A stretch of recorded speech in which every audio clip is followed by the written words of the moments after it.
Oi? Escapou da tentação, né? Acho que tu começou bem, mas enfim, não tô aqui pra te avaliar, não.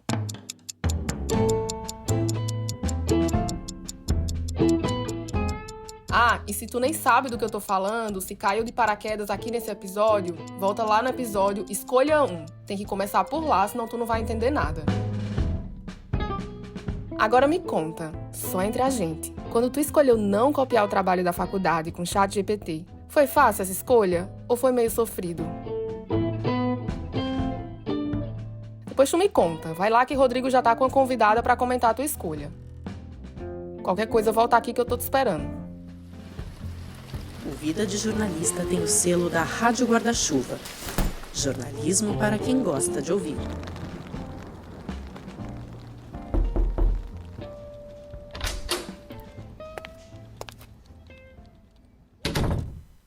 E aí, foi difícil essa primeira escolha? Acho que não, né? A gente vai evitar aqui ficar ditando o que é certo, o que é errado, mas, né, copiar o seu TCC do ChatGPT tava meio óbvio que não era o melhor caminho.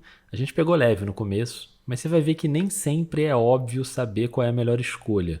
Todo episódio dessa série vai terminar com uma escolha, incluindo esse aqui. A desse episódio eu já acho que é mais complicadinha, mas vai ser sempre assim. No final, você decide.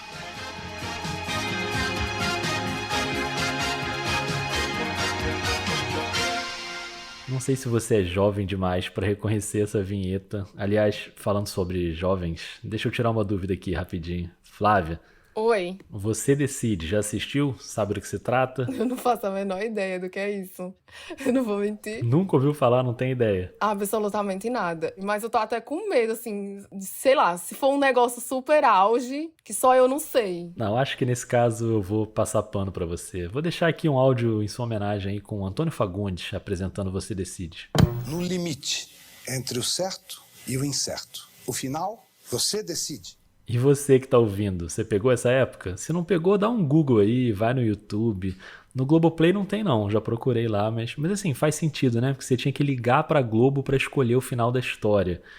Enfim, joga aí no ChatGPT, pergunta aí como é que era o Você Decide. E falando em ChatGPT, é isso. Eu acho que você foi bem na primeira escolha, mas quem vai refletir melhor sobre isso contigo não sou eu não.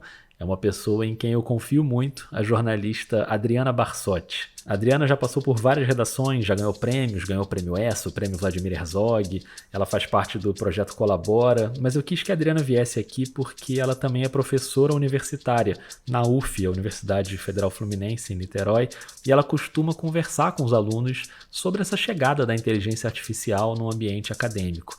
Então presta bastante atenção no que a Adriana Barsotti vai te falar. Vou deixar vocês dois à vontade para você ouvir direitinho. Manda ver, Adriana. Oi, tudo bem? Se você caiu nesse episódio, é porque você decidiu não usar o ChatGPT nos trabalhos da faculdade. E aí, sabe o que eu vou te dizer? Cubra-se de glórias. É uma expressão muito engraçada, né? Meio antiga, mas ela era usada por um chefe que eu tive no Estadão, o Aloysio Maranhão, toda vez que um repórter mandava muito bem em alguma apuração ou dava um furo. E aí, por que eu tô dizendo isso pra você? Porque você tá ligado no Código de Ética dos Jornalistas. Porque tá lá no código. Artigo 7º, item 8. O jornalista não pode assumir a responsabilidade por publicações, imagens e textos de cuja produção não tenha participado. O ChatGPT foi treinado com um repositório de dados chamado Common Crawl.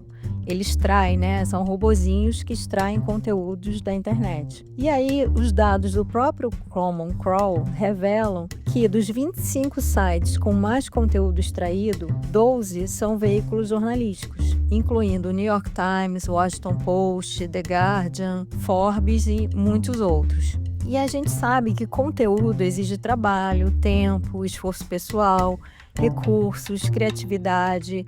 Isso tudo está sendo usado pelo ChatGPT e pelas outras ferramentas, de IA generativa e geram lucro, para as empresas que são donas dessas ferramentas. No entanto, sem nenhum retorno para as organizações jornalísticas. Aí você pode estar pensando, Adriana, você está viajando. Eu só não usei o ChatGPT porque eu fiquei com medo de levar zero, do meu professor dizer que era plágio. Mas ok, você ficou preocupado com isso. E é bom que você fique, identifique, porque se você não cultivar isso desde a faculdade, como é que você vai se tornar um profissional que gere textos, vídeos, áudios criativos? Então, essa cautela que você teve contribui para reforçar o papel do jornalista.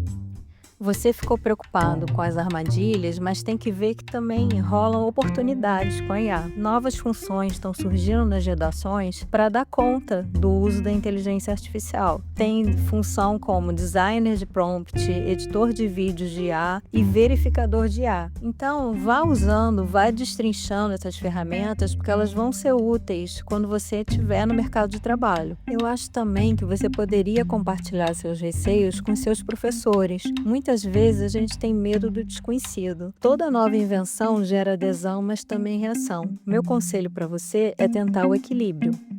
Até! Obrigado, Adriana. Adorei a sua reflexão. Você aí que está ouvindo, espero que você tenha gostado também. Você entendeu que a questão aqui não é julgar a escolha, é refletir um pouco sobre as consequências de cada escolha. E aí, quando chegar lá no fim da série, quem sabe a gente não tem uma compreensão melhor sobre o jornalismo. Só que aqui o tempo passa rápido e você já vai ter que partir para uma segunda escolha. Ela também vai ter a ver com esse período da faculdade, só que já dentro do mercado de trabalho. É um dilema de quem está chegando no jornalismo e buscando espaço no mercado. Acho que todo mundo já passou por isso, né? Ou está passando agora, não sei qual é a sua situação aí.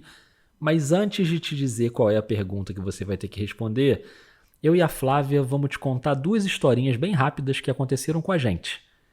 Você já notou que a gente também vai ter que se expor aqui, né? Você tá pronta, Flávia?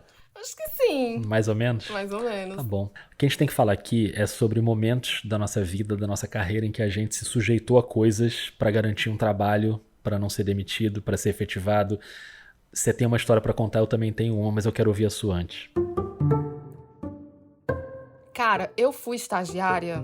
O meu primeiro estágio, eu queria mostrar muito serviço. Eu queria aprender coisas diferentes. Eu queria ser a maior estagiária que esse Brasil já viu. Eu era muito pra frentex.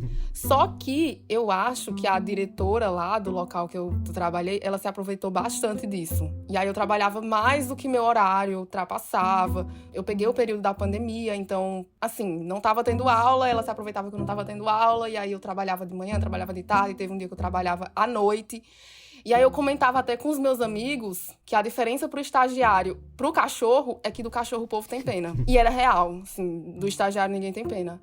Mas, experiências, né? Foi 1 ano nessa labuta aí. E certamente ganhando um salário muito alto, né, Flávia, nesse momento? R$800.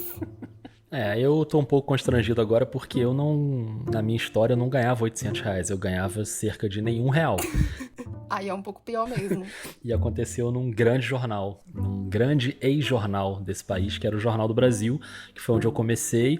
Mas antes de começar de fato, eu estava num momento que era ali 2º, 3º período da faculdade, em que eu estava desesperado por um estágio. Não conseguia estágio em lugar nenhum e estava achando que eu não ia conseguir, que eu não ia entrar no mercado. E a minha família não tinha ninguém de jornalismo, eu não conhecia ninguém da área da comunicação, então eu não tinha muito para onde correr, eu ficava tentando fazer as provas e não passava. E aí chegou um belo dia que o meu pai virou para mim e falou assim: conheci um cara no Jornal do Brasil, você vai lá, porque ele vai te arrumar um estágio. E eu odiava isso, esse negócio de chegar nos lugares e falar, sabe, indicado. E meu pai não era da área também. Eu falei, bom, tava meio desesperado, fui. Eu lembro que eu cheguei na redação do Jornal do Brasil, que era uma redação majestosa na Avenida Brasil, enorme. E eu lembro de ter entrado e dar de cara pra mesa da secretária de redação, que era a Marília, que trabalhou décadas no Jornal do Brasil. E eu todo tímido falei, tudo bom? Eu vim falar com o Nelson Batista. E aí a Marília olhou pra minha cara e falou: Nelson Batista? Mas era de qual editoria?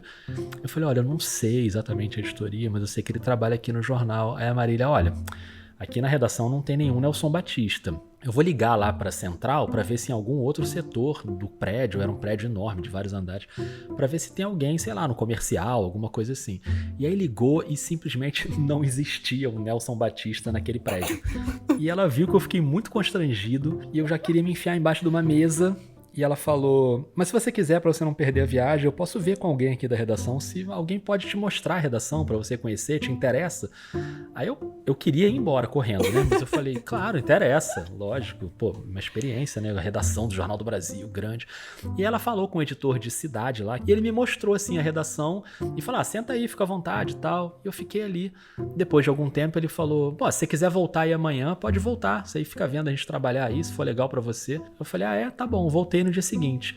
E aí eu ficava sentado num lugar ali, num cantinho. Eu me sentia meio no zoológico dos jornalistas, sabe? Ficava sentado vendo os jornalistas trabalhando, assim. E aí ele falou, semana que vem, se você quiser voltar aí, pode voltar. Eu falei, E aí eu voltei na outra semana e eu fiquei 3 meses nesse processo. Eu ia pro Jornal do Brasil para ficar vendo as pessoas trabalharem. E aí, aos pouquinhos, na primeira semana, na segunda, ele começou a me dar umas coisas para fazer. Sabe aquelas coisas que ninguém queria fazer? Trabalho chato, que era tipo pegar um release e bater uma notinha pequenininha que ia sair lá no fim da página. Aí ele me dava pra escrever. Eu lembro que na primeira vez, no dia seguinte, eu comprei o jornal, mostrei pra minha mãe e pro meu pai, falei, foi eu que escrevi isso aqui.